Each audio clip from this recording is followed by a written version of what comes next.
November 2019. Kathleen Kennedy, president of Lucasfilm since Disney's 2012 acquisition of the franchise, is sitting for an interview with Rolling Stone during the press cycle for the Rise of Skywalker. She is being asked about the difficulty of making Star Wars films. Her answer: there's no source material. We don't have comic books. We don't have 800-page novels. We don't have anything other than passionate storytellers who get together and talk about what the next iteration might be. The Star Wars expanded universe, at the moment Kennedy gave that interview, comprised hundreds of novels, comic books, and other media produced across 4 decades by dozens of named authors. It included a tactically brilliant villain whose method of predicting enemy psychology through art analysis was one of the most original antagonist concepts in franchise history. It included a Solo-lineage dark side heir whose fall was constructed across 9 novels and years of publication. It included the complete origin story of the franchise's most beloved smuggler, written across 2 separate trilogies that gave Han Solo a moral biography. It included, in short, exactly what Kennedy said didn't exist. 5 years and 7 months before that Rolling Stone interview, on April 25, 2014, Lucasfilm published a statement on StarWars.com titled, "The legendary Star Wars expanded universe turns a new page." The statement reclassified all of that fiction as non-canon material under a new label, Legends. The official justification was direct and documented. In order to give maximum creative freedom to the filmmakers and also preserve an element of surprise and discovery, Star Wars Episodes 7 through 9 won't tell the same story told in the post-Return of the Jedi expanded universe. Maximum creative freedom. They had source material. They called it a constraint and cleared it off the table. What happened between that announcement and Kennedy's 2019 Rolling Stone statement is documented across Lucasfilm's own releases.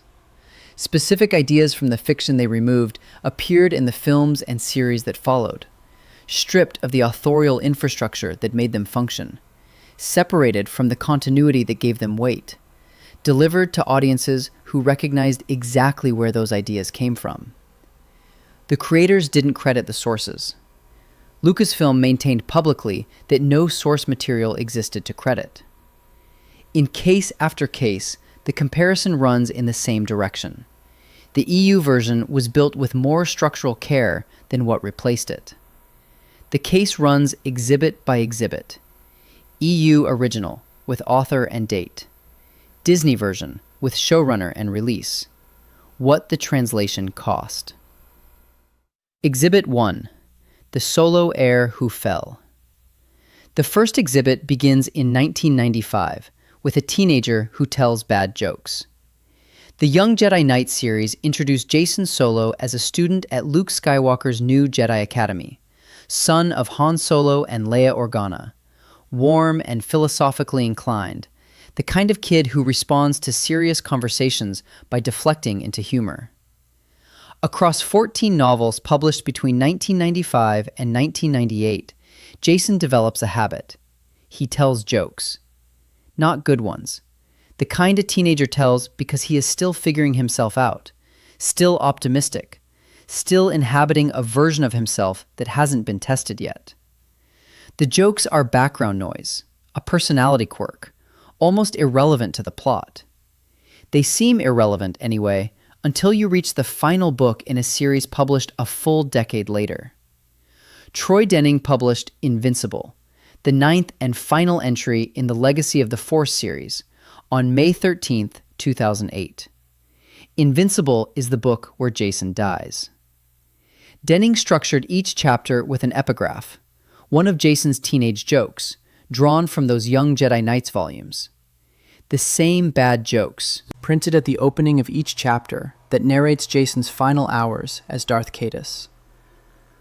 The device works because the reader has followed the complete distance between those 2 versions of Jacen, the teenager at the Academy and the Sith Lord executing his enemies, across more than a decade of publication. The jokes don't land as punchlines. They land as tombstones. That's what long-form continuity makes possible. It's also precisely what you surrender when you compress the same arc into a trilogy. The critical turning point in Jacen's arc came 6 years before Invincible, in 2002. New Jedi Order entry number 13, Traitor, written by Matthew Stover.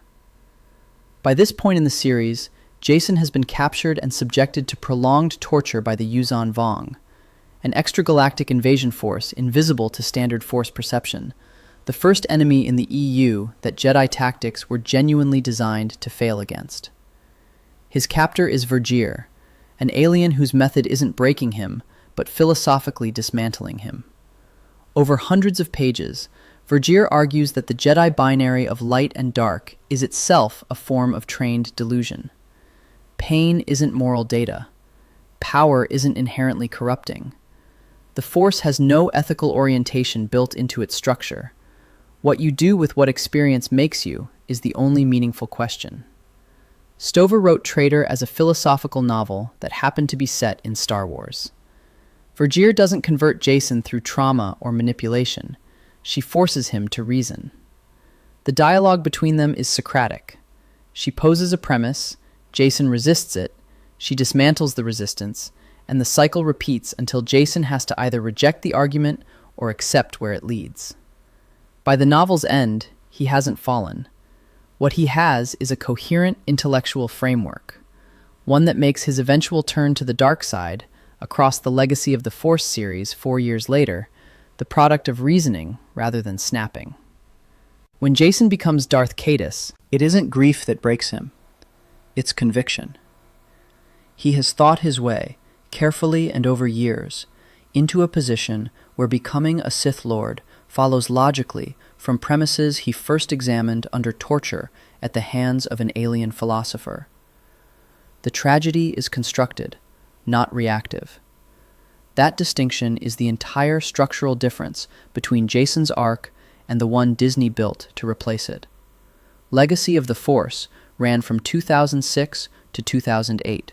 9 novels, 3 authors, Aaron Alston, Karen Travis, and Troy Denning, rotating across the series.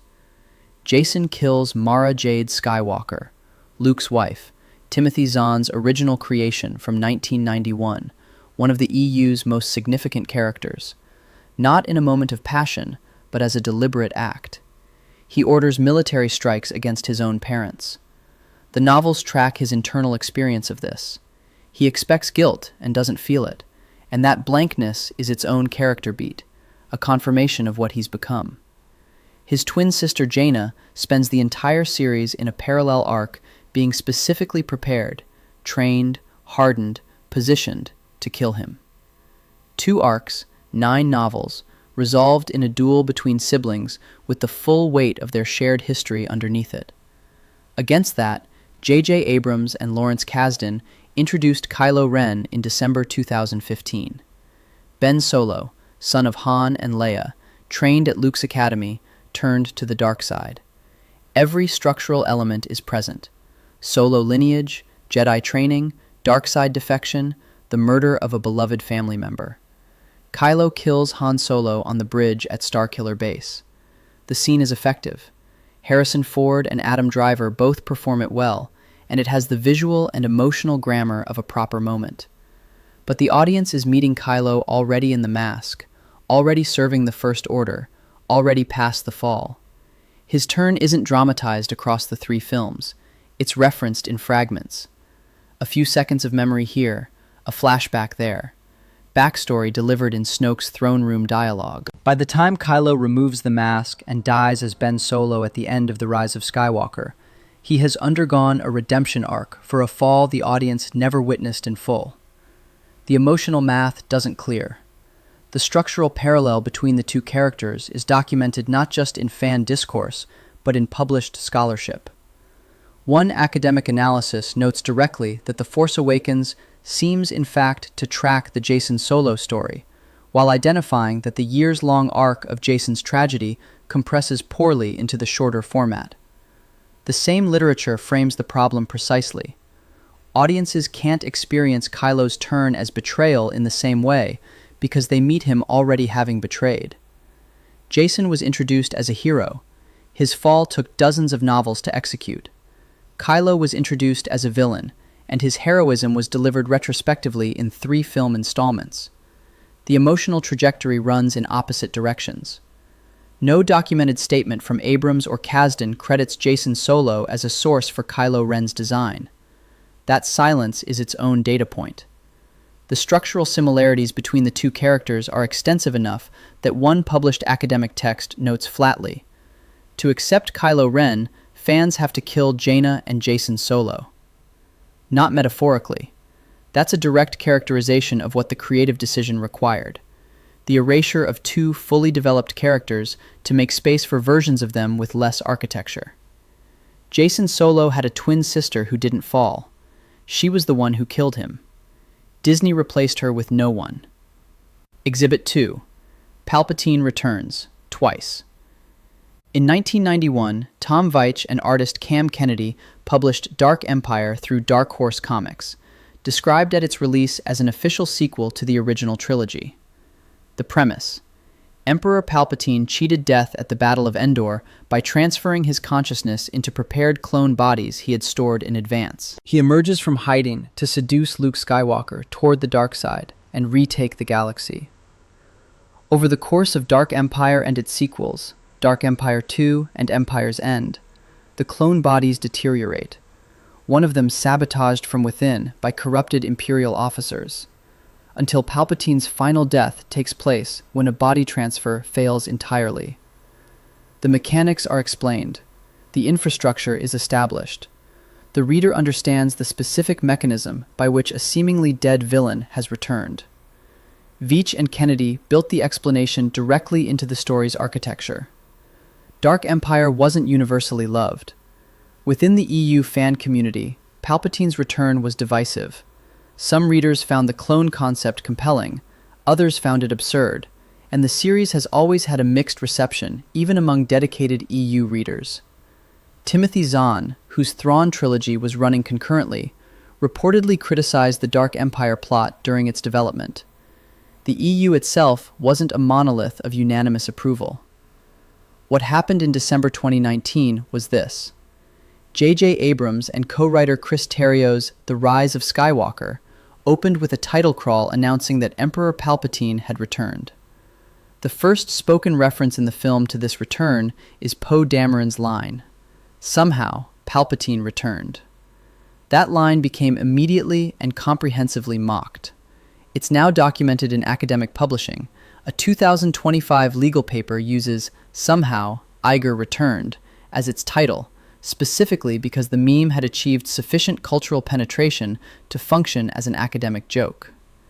The phrase became shorthand for a creative decision made without explanation, executed without infrastructure, delivered to an audience that was expected to simply accept an impossible premise on the basis of 4 words.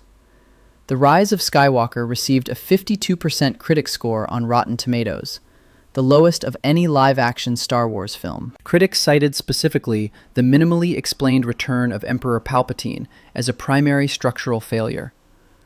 The novelization confirmed that Palpatine's return used a clone body as its mechanism, which is the exact same plot device Veitch and Kennedy built in 1991. The EU was divisive for doing this. Disney's version was critically dismissed for doing it worse.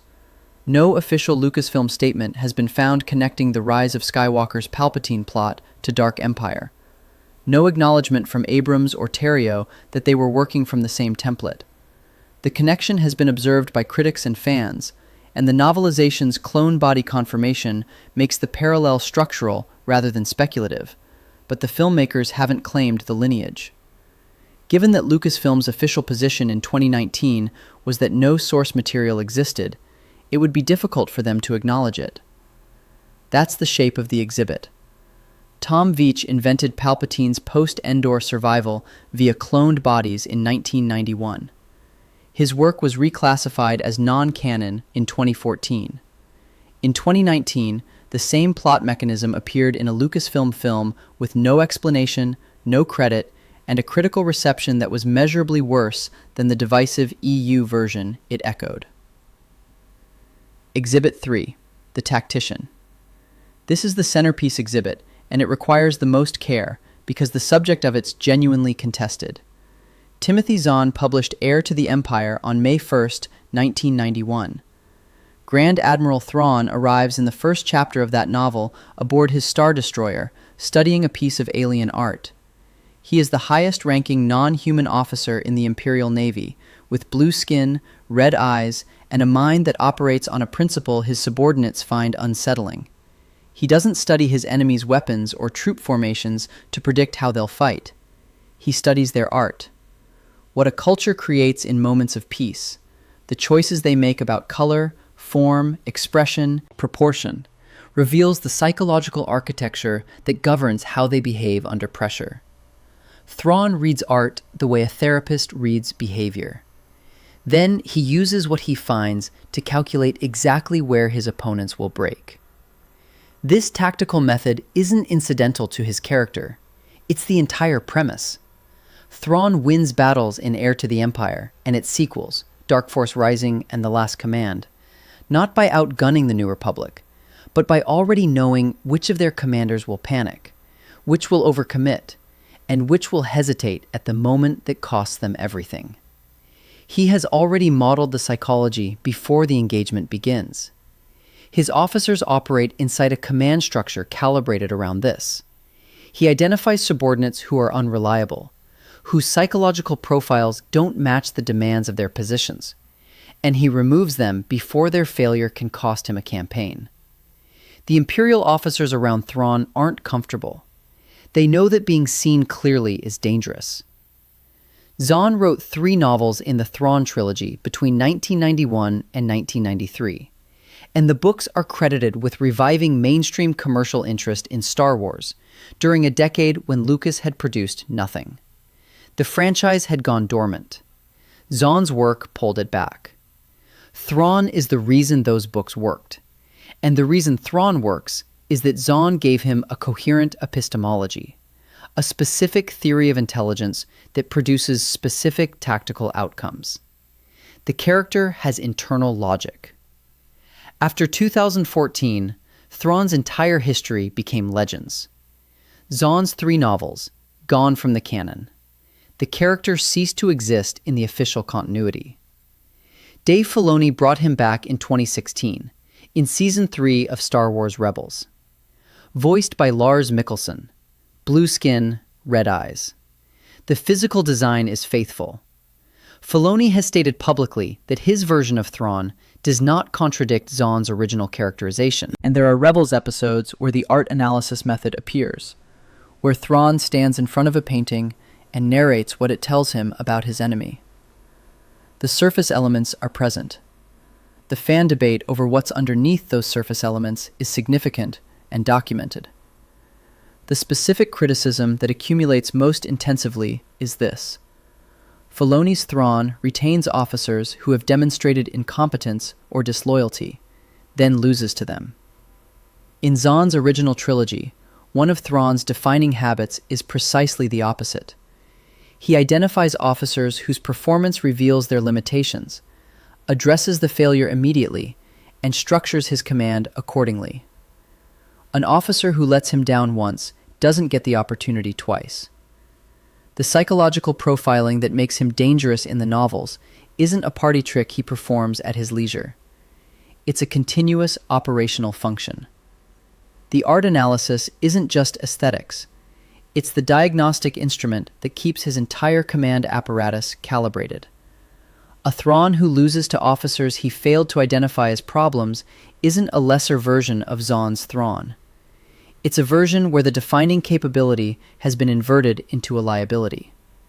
The gap between the 2 versions isn't one of adaptation or medium difference. It's one of logical coherence. Published scholarship engages directly with this tension. The Star Wars Multiverse Academic Collection addresses the Legends versus Canon Thrawn debate, acknowledging visual spectacle and layered characterization in Filoni's version, while noting the character operates differently across the 2 continuities. The Mandalorian Midrash, another scholarly volume, describes Filoni's handling of the character as a transformation. The word choice is telling. Filoni and his defenders describe it as fidelity.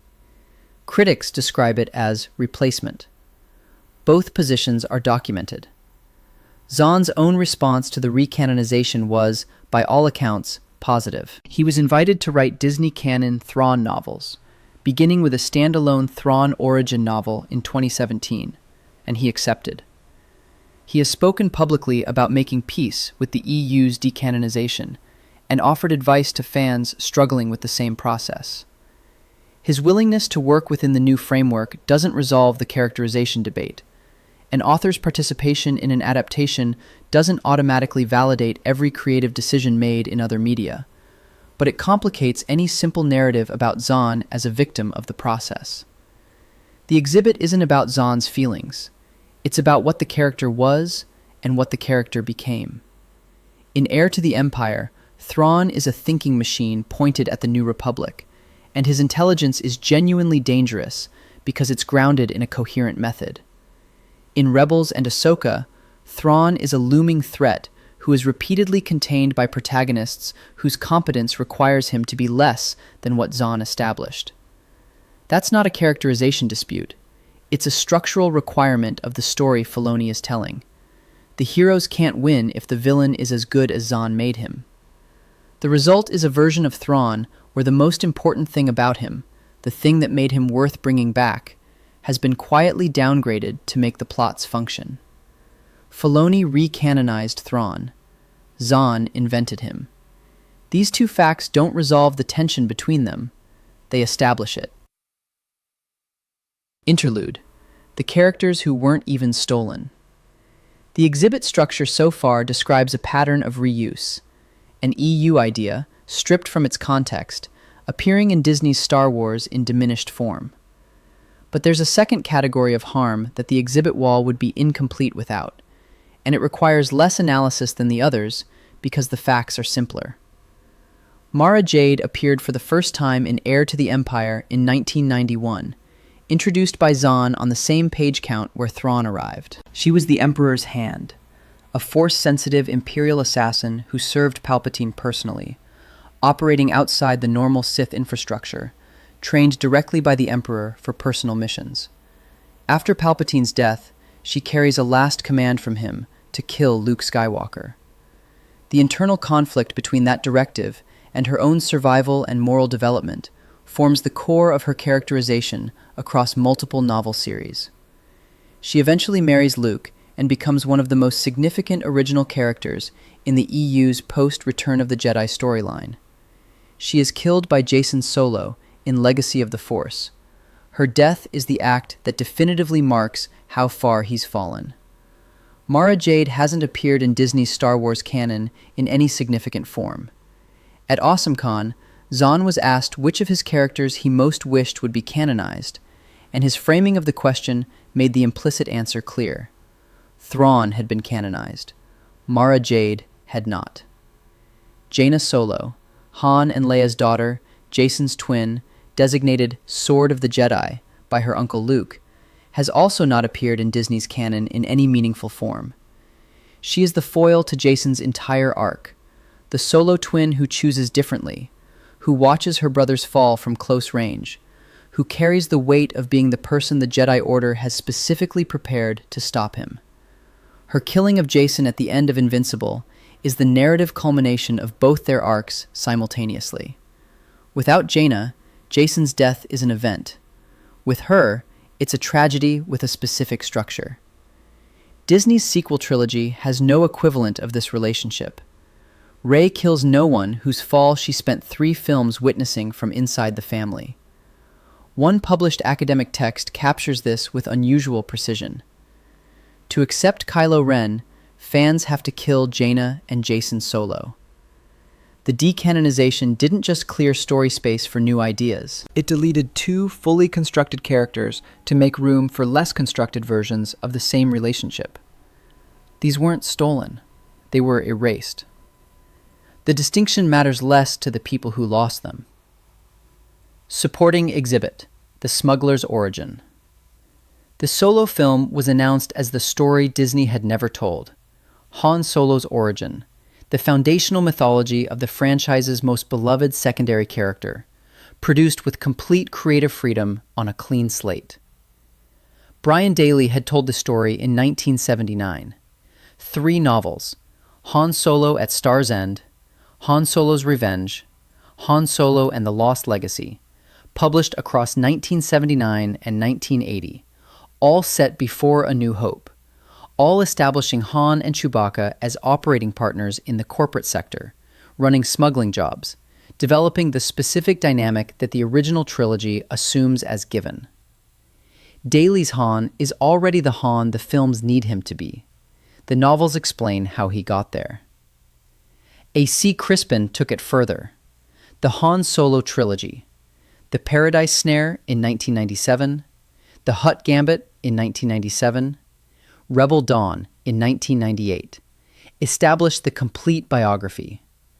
Han's time as an Imperial officer, his refusal to execute a Wookiee prisoner, which led directly to his dishonorable discharge, how he met Chewbacca in the Imperial military and created a life debt that structured the next 20 years of the franchise, and the Sabacc game, the specific card game against Lando Calrissian in which Han won the Millennium Falcon.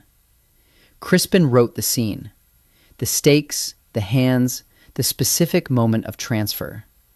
Han Solo's most famous possession, and why it belongs to him. Ron Howard's Solo, A Star Wars Story, written by Lawrence Kasdan and his son Jonathan Kasdan, depicts Han's pre-A&H career, his time with a criminal crew, how he met Chewbacca in the Imperial military, how he won the Millennium Falcon from Lando in a Sabacc game. Academic sources comparing the two have noted the parallel structure directly. The Sabacc win against Lando for the Falcon exists in both Crispin's 1998 novel and the 2018 film. No statement from Lawrence Kasdan acknowledging the Crispin trilogy or the Daley novels as source material for the Solo script has been documented publicly. The film was a significant commercial disappointment for Disney.